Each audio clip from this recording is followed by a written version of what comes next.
Hi, welcome back to my channel, Math Caffeine. This is part 1 of 6 in a series called Geometry Basics. Let's dive right in. Important terms. A point has no dimension, represented by a dot as you can see to the right. When naming a point, you simply say point A. A line has one dimension, represented by a line with two arrowheads extending with no end as you can see to the right. Through any 2 points, there is exactly one line. When naming a line, you can say line B or use 2 points on the line, such as, in this example, line CD or DC. The order of the letters do not matter. A plane has 2 dimensions, represented by a shape that looks like a floor or a wall, but extends with no end. For example purposes, this one does have an end. Through any 3 points not on the same line, there is exactly one plane. You can use 3 points that are not at all on the same line to name a plane or simply call it plane E.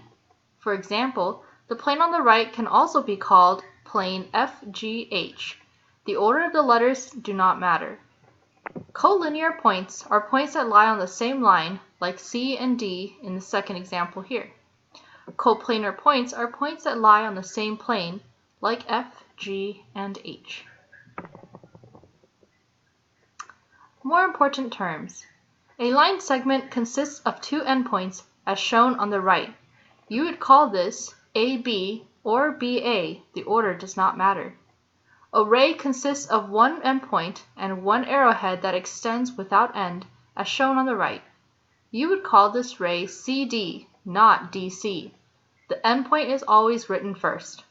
Opposite rays occur from a point on the line and extends in opposite directions. In the figure on the right, line L has point M, ray MN and MP are opposite rays. Lastly, when 2 or more geometric figures intersect, their intersection is a set of points the figures have in common. For example, the intersection of line A and line B is point G, and the intersection of plane M and plane N is line K. This concludes the first part. As always, feel free to email me with any comments, questions, or concerns. Happy studying!